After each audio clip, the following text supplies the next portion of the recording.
Hello everyone, welcome to Fox 11 News In Depth, 52 and 52. I'm Hal Eisner. Each week this year, we're going to take you to a different community here in Southern California. This week, Yorba Linda.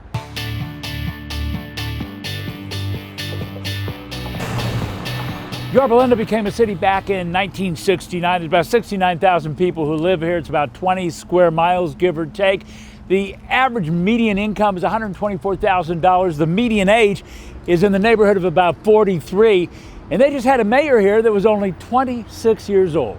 Hi, Yorba Linda. This is Tara Campbell. What was it like to become mayor after being on the council and only being, at the time, 25 years old? It was the greatest honor of my life to be able to serve my hometown. And be You grew able up here? Born and raised, lived here my whole life, and to be able to give back to the community that really raised me has been just the biggest blessing. But again, your predecessor was 71. Yes. And you were 25 at the time, you're Yes. 26 now. Yeah. That's a big change in sort of mindset. How did things change when Mayor Tara came in from the prior mayor? Yeah, the prior mayor and I are very good friends and we get along great. And what I brought, I think, was a different perspective and brought new ideas. And you brought Facebook, and you brought Twitter, you brought Instagram. All the millennial kind of things. Yeah. You know, we completely redid our website, brought Facebook, Instagram, Nextdoor, which is a huge social media platform now, really adding to the connectivity of our city and moving it forward into the technology 21st century. How did old timers deal with that? They were think about it, everyone uses the internet now as their source, everyone Googles it, right? And so now we have a Google function on our city website. And so regardless of age, it's just been a huge tool for everybody. But sometimes people get used to the way things are. And when somebody comes in and starts making, a lot of changes, it's not the same as it used to be. Did you run into some of that?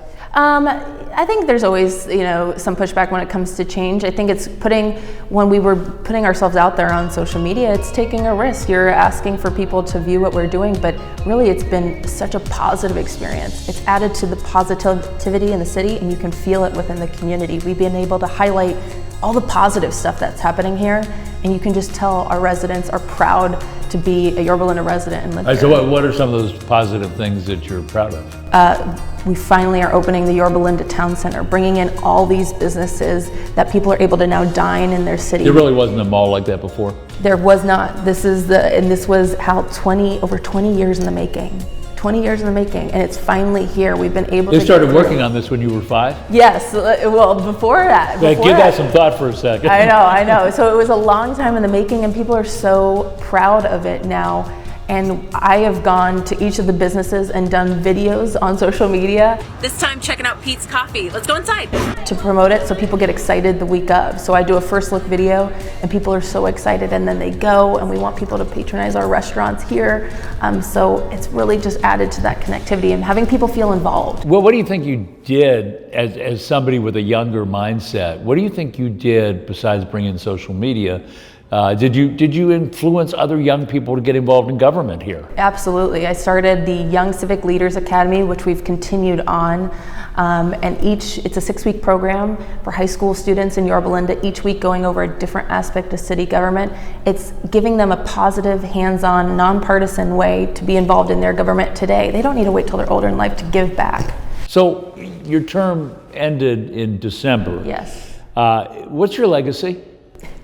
I know it sounds weird to be 26 and what's your legacy, but what's your legacy in this city? Yeah, I hope to have shown that really my theme was Yorba Linda, to have people take ownership and pride that they can get involved and make a difference in their city. So I've given people that opportunity through a lot of different platforms, through a citizen request tracker, through the Young Civic Leaders Academy. I'm actually visiting all the places of worship in our city to really provide that connectivity and lead Yorba Linda into a positive, bright future. You have free Wi-Fi here? We have, at City Hall, you can come use our Wi-Fi for sure. You didn't accomplish everything because you could have made Yorba Linda completely Wi-Fi free, right? Right. Working on it. You're still on the council, and so you'll still continue to influence policy here in Yorba Linda. What do you feel that still needs to be done? I think we can still move forward on those, I think, economic development as we bring in more businesses so people have that quality of life to be able to shop and dine here, I think is huge. And that will in turn lead to sustainability so we continue to be one of the safest cities in the state of California. I got to ask you this dumb question. Yeah. What do you say to those who would say, you know, she's only 26 years old. I mean, what does she know of economic development? What does she know of local business? I know. She just got out of college at USC, Yeah. you know. Yeah, well, I would love to talk to those people because if I'm able to show them what we've been able to do, one of the things I also brought in was a broker to help us not only recruit businesses but also retain businesses because you're seeing a lot of businesses leave the state of California. So doubling our efforts on economic development because those dollars of providing sales tax to the city make sure that we have the money to pay for police officers, parks, our library, all those amenities that we love in our community. Did you find at all during your term that you were surprised by something that you never thought about that happens in government? Or that wasn't as funded as you thought it should be, or wasn't as well developed as you thought it could be? Great question. I think I didn't realize, and I knew about it, but didn't really realize until being in the role how much state laws impact us on the local level, right? So the state legislature and the governor make laws, and then we have to implement them. And so things that impact every aspect of what we do, and sometimes you don't have the funding. There's a lot of unfunded mandates, and you got to find the money. And so I think every city's going through sustainability. How do we get the revenue to pay for the quality of life? We've got about 30 seconds left. What can we expect from Tara Campbell in the future? Senator? Congresswoman? What can we expect? I will stay in government. I'm running for re-election to the city council. I will stay in government as long as I feel like I can make a tangible difference. But the bottom line is this has been a big influence in your life going Oh my forward. goodness! And I hope to have paid it forward for my community to give back. Yeah. You feel like if there's one word you want to say about what this experience has been like, what would that word be? Blessing. Tara Campbell has been making a name for herself, but there's another politician this city is known for, Richard Nixon. And we'll visit the Nixon Library and Museum after the break.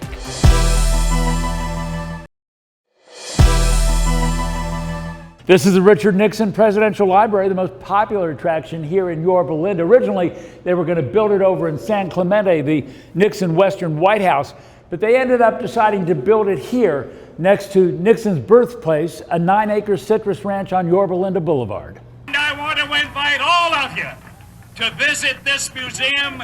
And for those of you watching around the world on television, it is now open, and we invite you to come on by. God bless America, my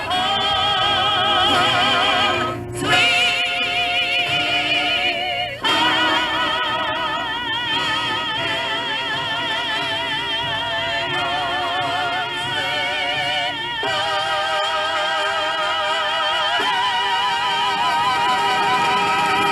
Take me back there to 1990. They decided to put it here. That's right. Yorba Linda was the location, and looked at Whittier, San Clemente, a couple of different places around the country, and ultimately decided on Yorba Linda because of the birthplace. Richard Nixon was born and raised right here in Yorba Linda, still the only president born in California. And so Yorba Linda was the spot, the birthplace is here, and we do tours of it every day. Talk to me about this relationship between the Nixon Library and the city of Yorba Linda. I mean, it's a relationship that goes back 30 years. The city was integral in acquiring the land and allowing the Nixon Foundation to build the library here. So it's really a beautiful partnership that's lasted for 30 years. I mean, they're very involved in a lot of our programming, our events, our big projects, and it's just a beautiful relationship. In a way, it almost seems if there wasn't a Nixon Library here, it might not be a community with a great big feature to come visit. I think Yorba Linda would be much different without the Nixon Library. I mean, it's just an anchor for the community. The people that live here, the people that come and visit here, really so much of Yorba Linda is the Nixon Library. You just went through a major renovation a couple of years ago. Right. What did you fix? Well, we went through a major renovation in 2016, and we took the original 30-year-old museum down to the studs and built a brand new permanent gallery. Right now we're sitting in a replica of President Nixon's Oval Office. This is just how Mrs. Nixon designed it in 1970 with the California blue and gold. And what's neat about our Oval Office is you can walk in, you can sit in any chair just as we are sitting here now, you can sit behind the President's desk, take a photo, and really get a feel for the full size and scale of the Oval Office. So it's really unique among the presidential libraries. Yeah, I think it is interesting because when you see the Oval Office on TV, I don't know that you get a sense of depth or size.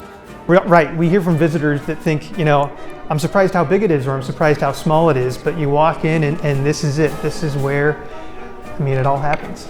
And the notion that Nixon was an international politician, that he made such big strides with China and with the Soviet Union, and so that's a big part of this, isn't it? Absolutely. You get the full story of his life and presidency here, from the highs of going to China and detente with the Soviet Union to his domestic policies.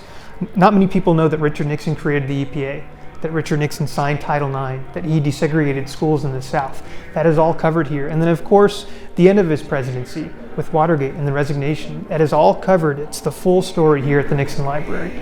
Do you think that part of the library, the Watergate situation and the tapes and all of that, is that something that really draws people here because they really want to know what that was all about? I think it is a draw for people, but we hear from visitors all the time when they leave, they say things like, I had no idea that he did so much, or I had no idea that he had so much of a record with the environment or domestic policy, or the decision to go to China. For younger Americans, I think we don't know a world where the US and China didn't talk to each other. That's what the world was like when Richard Nixon took office. 25 years of no communication, and he made the decision to go to China.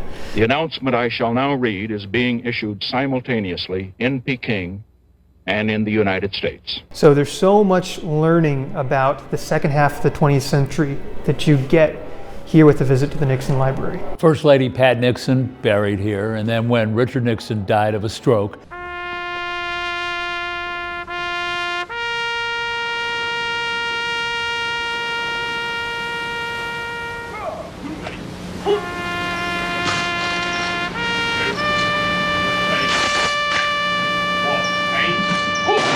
he was also buried here. Absolutely. Both President and Mrs. Nixon are laid to rest here in the gardens, really just yards away from the home where Richard Nixon was born. So really the full arc of his life begins in Yorba Linda in Orange County and ends in Yorba Linda in Orange County. And so that speaks a lot to Yorba Linda, to his upbringing. Of course, he was born long before there was an incorporation of the city. Yes. His parents were integral into, some of the first establishment and churches here in the city. His family roots really go back to the beginnings of Yorba Linda. And here we are today with the presidential library right in the middle of the city, only one of 13 in the entire country. So it's really unique to have a presidential library right here in Orange County, and especially in Yorba Linda. Well, it's particularly unique to have two of them in Southern California, the Reagan Library in Simi Valley, and of course the Nixon Library here.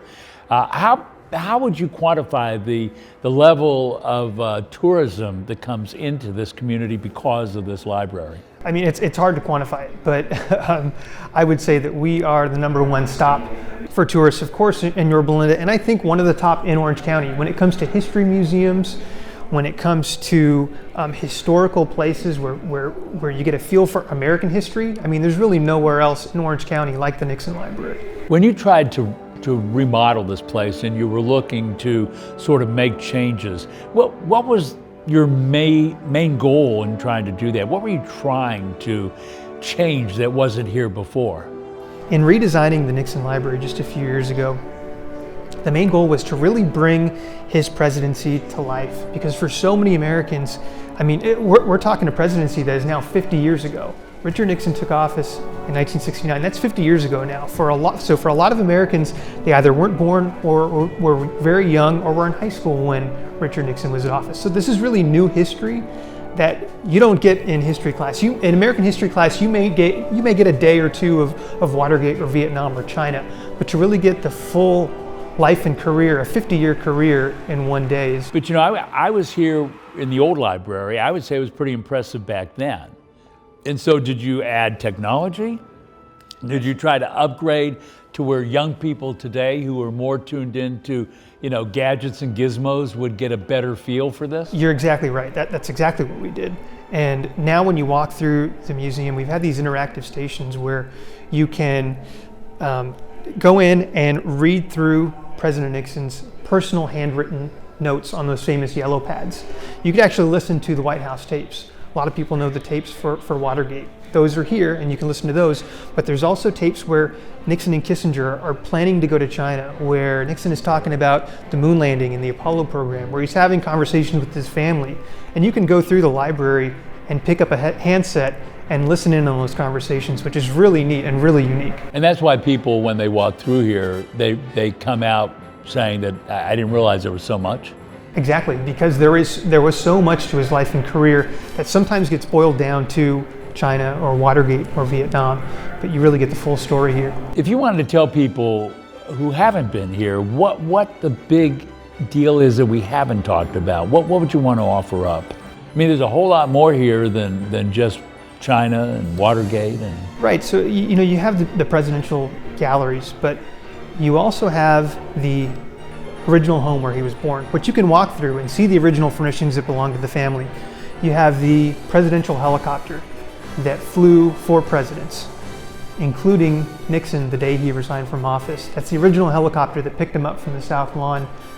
And he waved goodbye. And he waved goodbye. That's the helicopter. You can walk up those same steps, take that same picture if you want. The gardens are beautiful. The replica of the East Room.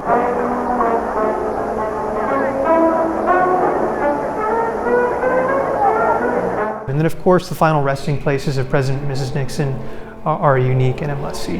What's the bottom line? The bottom line is that we have an American president that was born and raised right here in Orange County, and you can experience his history, impactful and important and consequential history, by visiting the Nixon Library in Yorba Linda. But, you know, we're going through this whole impeachment thing all over again. And Nixon comes up all over again. And it's interesting that we are revisiting history through current news. Right, I mean, it's an example that people are continuing to go back to, even though it's a different president, a different time, and a different situation. And what's really great about this place is, if you want to learn about Watergate, you can. The largest gallery dedicated to one topic here at the Nixon Library is on Watergate. And you can see that. I mean, both walls are covered, floor to ceiling with text. There's a full timeline. It really tells the full story. There's multiple stations where you can watch videos, listen to tapes. And so, for some people, that's what they want to learn about. Other than the Richard Nixon Library Museum, why do people like Yorba Linda? We'll ask that question after the break.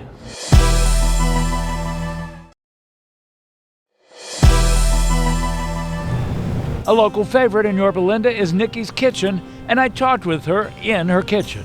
Literally in the kitchen where they're making lunch over here. Nikki Ware. Nikki, you started this business not that long ago, but you really started in Yorba Linda many years ago making cookies, and that dominoed into this coffee shop of yours. What is it you like about Yorba Linda? I've loved growing up here. I moved here when I was 15. But what is it about this community? What is it that's endearing for you? Well, you know what? I love that it's a small community. Even though it's growing, everybody is still a small town feel. You can go to the grocery store, you can come here. And you know people. Yes, everybody. And my son's school is small, which I love that still. And I love the sense of community. So we love giving back. I love that when I started this a year ago, Tara Campbell became mayor. And I've tried to embrace women who are in business. So I've got my aunt who has a cookie business. I've got a gal who comes in because she does jams. And I've tried to just really partner with women who are trying to earn money to help their families and create their own businesses. So it's been kind of exciting. Great. Now, there are a whole bunch of people out there in the restaurant. So why don't we head out that way? What is it you like about Yorba Linda?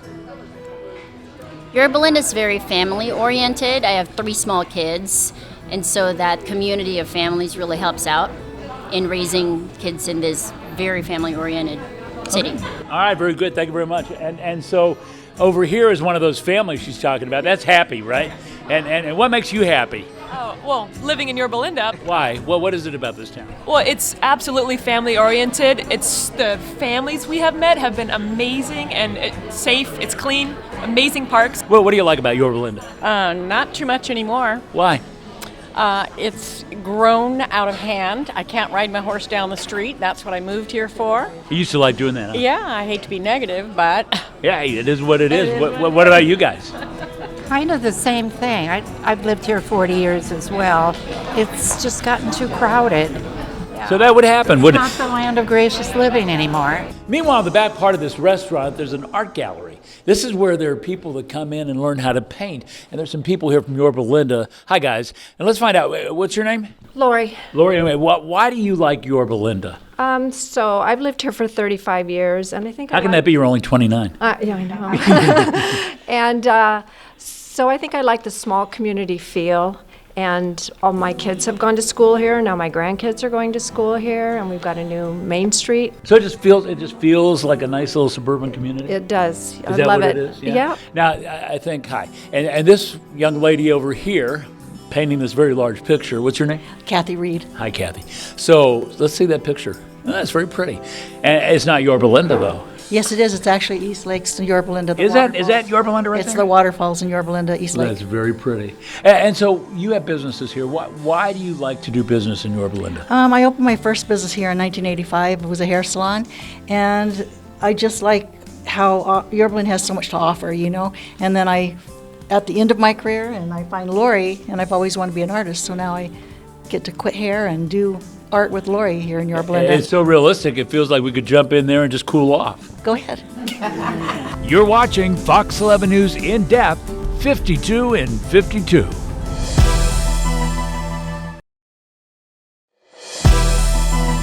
Yorba Linda, home to about 70,000 of our Southern California neighbors. Known as the land of gracious living, Yorba Linda is one of Orange County's wealthiest cities. While it is growing rapidly, like most places in the area, it still retains much of its equestrian character, with bridle paths meandering through and mock hitching posts along its main street, along with 33 parks. As we said at the beginning of this program, our goal is to get to 52 communities in 52 weeks and to let you see some of the areas you may not always get to here in Southern California. After all, it's an awfully big community we live in. Next week, we're going to take you to the home of the Goodyear blimp. The Goodyear blimp is actually a single pilot aircraft, but we have a second pilot. This ship looks pretty big from the outside. This gondola is actually kind of small. Let's take a look at this, and we can see we got about 8 seats, so it doesn't hold a whole lot of people. Carson, California. For now, though, that's it from Yorba Linda. Join us next week on Fox 11 News In Depth, 52 in 52. I'm Hal Eisner. Thanks for joining us.